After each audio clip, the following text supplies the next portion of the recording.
días. Estamos en el libro de Amós. Búsquelo en su Biblia ahora. Cuando un joven mira a una jovencita hermosa que le interesa, intenta acercarse a ella y atraer su atención. Si la jovencita es sabia, ella no quiere ser fácilmente aprovechada por cualquier varón. Si ella es sabia, ¿qué va a hacer ella? Va a intentar llegar a conocer bien al joven varón para ver qué tipo es, para discernir si es alguien que solamente quiere su propio placer y sus propios deseos, o si de verdad es un hombre de calidad que va a comprometerse a amarla de largo plazo, que va a buscar los mejores intereses para ella, que va a proteger su honor y tratarla con respeto, paciencia y entendimiento.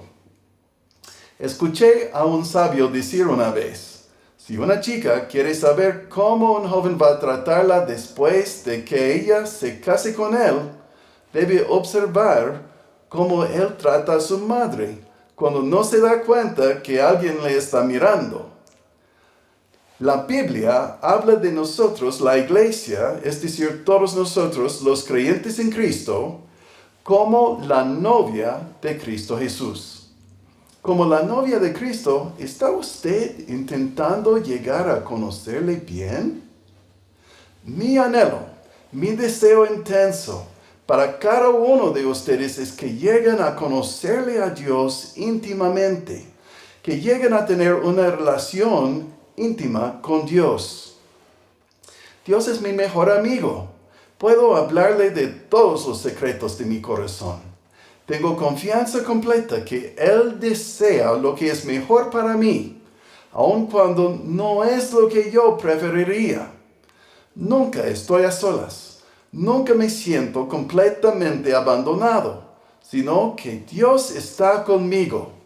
Uno de mis versículos favoritos es Salmos 16, versículo 8.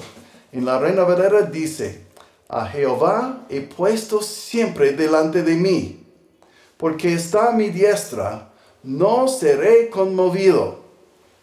Usted puede tener esta seguridad, esta confianza. Viene por una relación íntima con Cristo Jesús. Pero, ¿cómo llegará a conocerle bien a Dios? Si una jovencita quiere conocerle a un joven varón, ¿qué haría? Va a invertir tiempo con él, conversando, observando cómo él se comporta en diferentes circunstancias, ¿no es cierto? Si quiere oír de Dios, es necesario escuchar lo que dijo Dios y también observar cómo es Dios. La Biblia nos revela quién es Dios y qué tipo es Dios. Santiago 1, 21, 22 nos exhorta. Así que despójense de toda impureza y de tanta maldad y reciben con mansedumbre la palabra sembrada, que tiene el poder de salvarlos. Pero pongan en práctica la palabra y no se limiten solo a oírla, pues se estarán engañando ustedes mismos. ¿Qué es su anhelo? Comprométese ahora a conocerle mejor a Dios por medio de su palabra. Cuando yo era jovencito, intentando leer toda la Biblia por primera vez, fueron difíciles para mí los libros de los profetas. Mi meta hoy es ayudarles a comprender mejor una porción del libro de Amós para que puedan avanzar en la lectura de la palabra de Dios para sacar mejor cosas relevantes para hoy. Estamos en el libro de Amós. Búsquelo en su Biblia ahora. En el sermón anterior decíamos que Amós era un pastor de ovejas, un hombre del campo que sabía cuidar animales y recoger higos. No era un profeta por profesión, sino por la compulsión de Dios, quien le envió al país de Israel en el norte para avisarles, para advertirles del castigo venidero por sus pecados, por su desobediencia a Dios. En el sermón anterior, ¿cuál les dije es el tema principal de Amós? A Dios le importa la injusticia social. Escríbela en su Biblia o en la aplicación, en su app, en su celular. Dice, a Dios le importa la injusticia social. Amós 1, versículo 2, expresa muy bien el tono o la atmósfera del libro. Dice, Dios rugirá. Es como un león rugiendo, con un león feroz. Entonces tenemos esta imagen un poco intimidante, ¿no es cierto?, de un Dios enojado, un Dios feroz, un Dios poderoso. Mire conmigo en Amós capítulo 1. Mire en versículo 3. El capítulo 1, versículo 3. En la Reina Valera 1960 dice, así ha dicho Jehová. Otras traducciones dicen, esto es lo que dice el Señor. O así dice el Señor. O el Dios de Israel ha dicho. Mire también, capítulo 1, versículo 6. Así dice el Señor. 1:9. Así dice el Señor. 1:11. Así dice el Señor. 1:13. Así dice el Señor. 2:1. Así dice el Señor. 2:4. Así dice el Señor. 2:6. Así dice el Señor. De hecho, en el corto libro de Amós, vemos por lo menos 53 veces, dichos así, declaraciones directas de que las palabras del profeta no son del profeta, sino son los verdaderos dichos de Dios mismo, las palabras directas de Dios.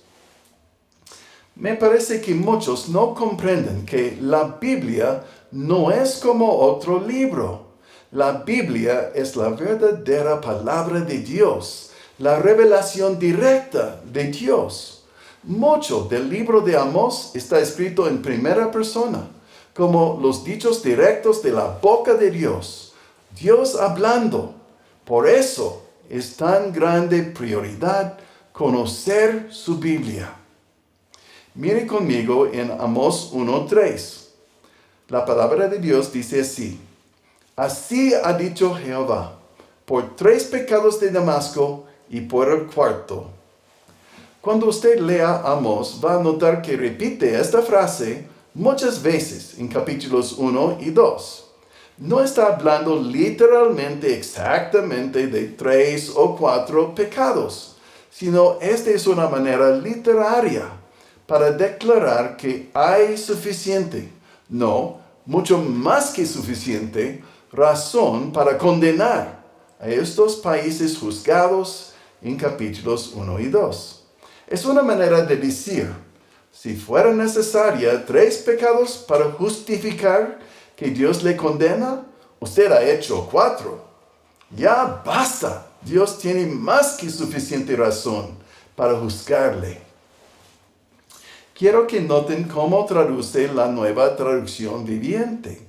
En vez de intentar, como la Reina Valera, traducir palabra por palabra exactamente lo que dijo el original escrito en hebreo, los traductores de la Nueva Traducción Viviente quieren hacer claro el significado, lo que quiere decir del original. El punto de Amós no es 3 pecados, no 4. Esto no es el punto. El punto es que sus pecados son abundantes y Dios tiene más que suficiente razón para juzgar. Entonces la Nueva Traducción Viviente traduce, han pecado una y otra vez y no permitiré que queden sin castigo. Por eso, yo los animo a bajar la Nueva Traducción Viviente a sus celulares para leerlo, porque hace mucho más fácil entender lo que quiere decir la Biblia. Y yo quiero que usted comprenda la palabra de Dios.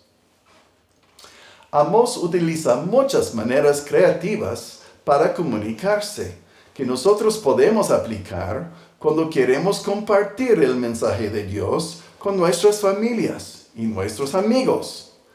Tal vez usted ha oído en ventas o en la política que es bueno comenzar con algo que sus oyentes pueden afirmar de inmediato.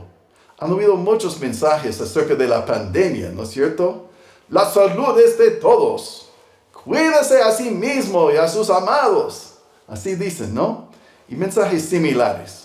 La idea es empezar con algo con lo cual usted está de acuerdo, para comenzar con un sentido positivo y facilitar su aceptación del resto del mensaje de ánimo o de exhortación. Para persuadir, usted quiere empezar con puntos de acuerdo. No se olvide esto. Aquí en Amós 1 y 2, esta es la técnica que utiliza Dios por medio de Amós. Los israelitas fueron rodeados por muchos países enemigos. Dios pronuncia castigo contra cada uno de ellos. Y un israelita, escuchando a Amós predicar contra ellos, va a decirle, amén, tienes razón, Amós, dele otro golpe, Amós. En su Biblia, escriba al lado de 1:3, capítulo 1, versículo 3, Siria. La ciudad de Damasco era el capital de Siria, a veces llamado Aram. Al lado de 1:6, escriba Filistea, Filistea. Las ciudades de Gaza en 1:6 y las ciudades en 1:8 de Asdod, Ascalón y Ecrón fueron ciudades principales de los filisteos, de donde vino el gigante Goliat que David mató. Siempre fueron ellos enemigos de Israel. Al lado de 1:9, escriba Fenicia, Fenicia.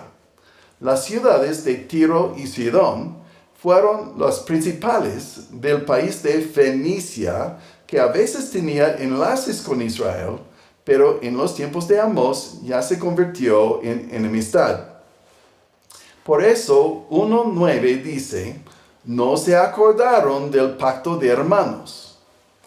Al lado de 1:11, escriba Edom, Edom. Y ponga en paréntesis Esaú, Esaú. Porque el país de Edom era los descendientes del hermano de Jacob, Esaú, quien vendió sus derechos de primogénito por una taza de sopa. Aunque fueron primos, ya han pasado 1000 años desde la vida de Jacob y Esaú, y olvidaron de su parentesco para hacerse enemigos resentidos. Por eso el versículo 11 dice, persiguió a espada a su hermano. Los edomitas de estos tiempos aprovecharon cada oportunidad a hacer daño a los israelitas, y fueron sus enemigos constantes. Y por supuesto, estos edomitas no siguieron al verdadero Dios. Al lado de 1:13, escriba Amón, Amón, quien era descendiente de una de las hijas de Lot. Ponga en paréntesis Lot, el sobrino de Abraham, quien vivió en Sodoma y Gomorra en el libro de Génesis. Al lado de 2:1, escriba Moab, Moab, quien era descendiente de la otra hija de Lot. Otra vez ponga en paréntesis Lot. Puede ver que Amós empezó con enemigos no parientes, pero ahora está acercándose a Israel por nombrar los países que tenían parentesco con Israel. En 2:4 escriba Judá, Judá, que por supuesto era descendientes del mismo Jacob, también llamado Israel. Entonces ya hemos llegado al país más cerca a los israelitas. En cada caso, Amós explica unos pecados específicos del país y pronuncia el juicio de Dios en su contra. Por fin, en 2:6 llega a Israel, donde predicaba Amós contra la injusticia y contra la religión falsa, adulterada y tergiversada. ¿Puede ver la secuencia? Amós se acercó poco a poco a Israel, comenzando con los pecados de sus enemigos lejanos, después de sus enemigos parientes, pero terminando hablándoles a ellos de sus propios pecados, que merecieron el castigo de Dios. Si somos honestos, es fácil ver los errores de los demás, pero muchas veces es muy difícil para nosotros ver y enfrentar nuestros propios errores. ¿Estamos listos a abrir nuestros corazones y nuestras mentes para permitir que Dios nos habla de lo que debemos cambiar en nuestras propias vidas? Requiere humildad y valentía confesar, arrepentir, que significa cambiar nuestra mente, cambiar nuestra actitud o creencia y hacer los cambios que Dios nos llama a hacer. ¿Qué quiere decirle Dios a usted? ¿Cuál es su pecado que usted ha estado escondiendo o excusando, intentando justificar por cualquier razonamiento? Es evidente que Amós no era profeta profesional, sino que Dios le impulsó a decir estas cosas en esta manera. Dios estaba buscando ganar los corazones de los israelitas para que le hagan caso y se salven, cambiando su rumbo hacia la destrucción. Pero ellos fueron tercos y no querían escuchar. Insistieron en seguir sus caminos equivocados y ellos sufrieron horriblemente por rechazar la advertencia de Dios. ¿Esto lo describe a usted? ¿Recuerda qué pasó cuando David cometió adulterio con Betsabé y asesinó a su esposo? Dios le envió al profeta Natán para contarle a David una historia indirecta que le permitió a David abrir sus ojos a la gravedad de sus errores desde la perspectiva de Dios. ¿Recuerde usted qué hizo Dios cuando Caín mató a su hermano Abel?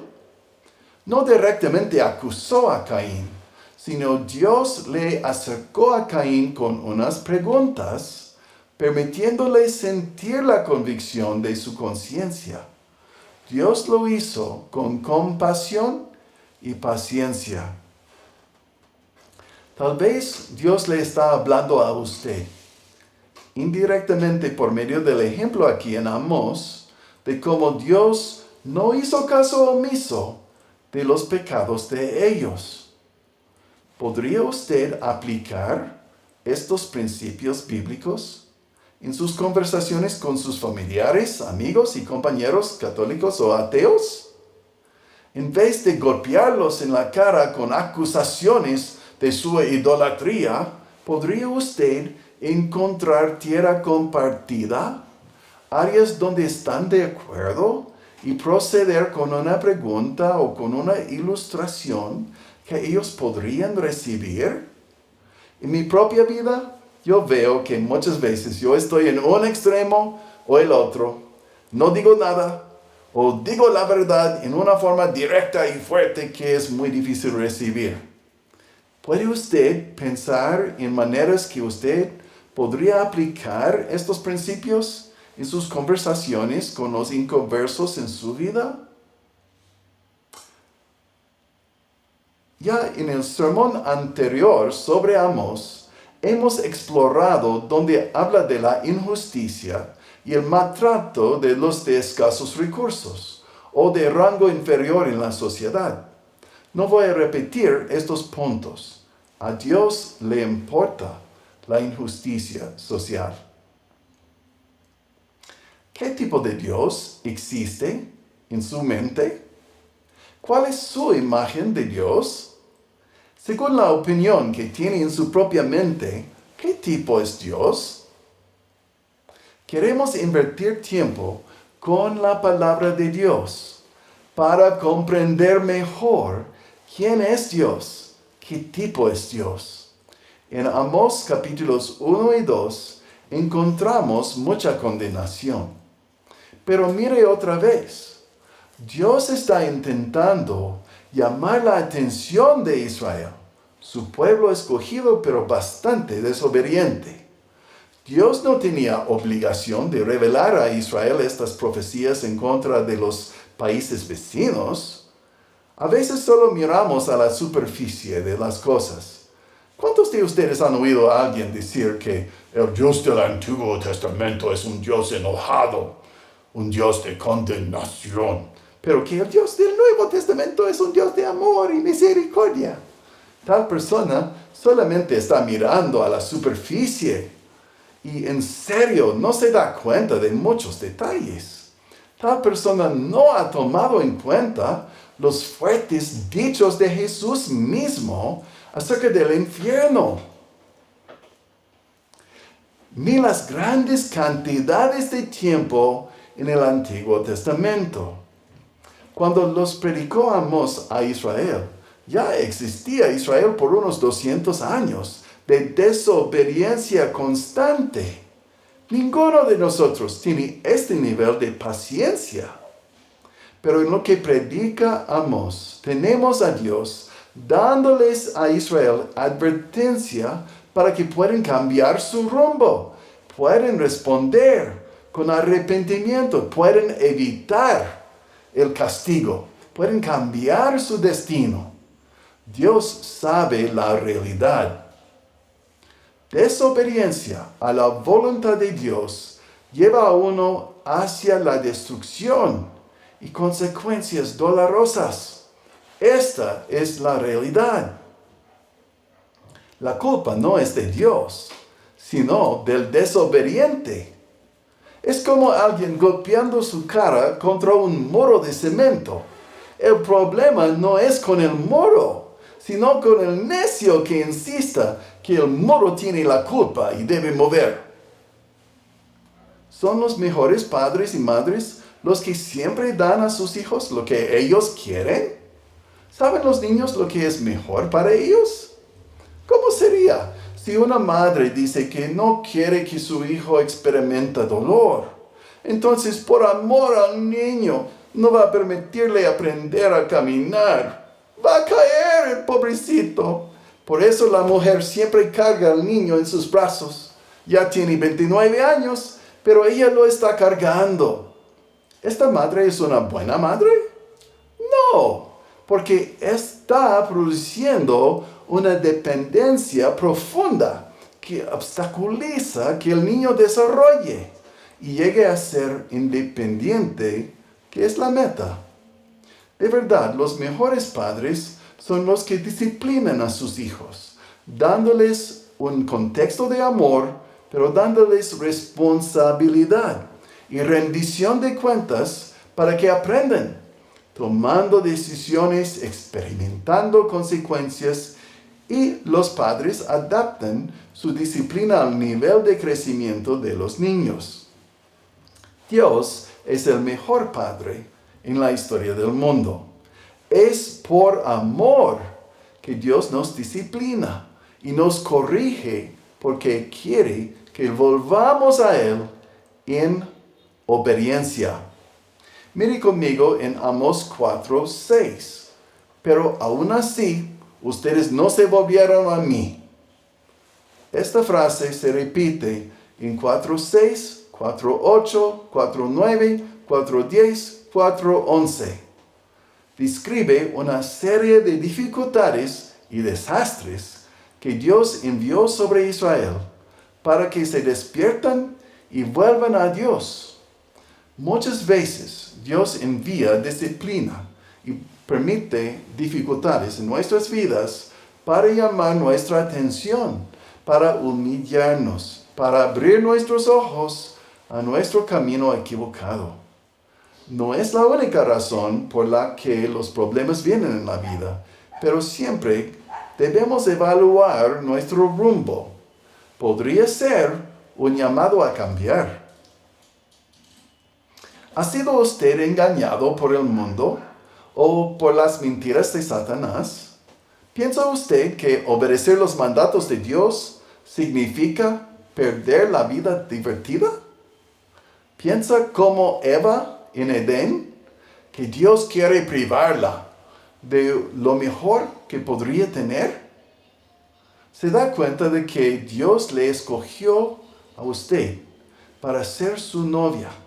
Y como el mejor novio en la historia, siempre busca lo que es mejor para usted. Cristo nos ama tanto que ofrece lo que es mejor.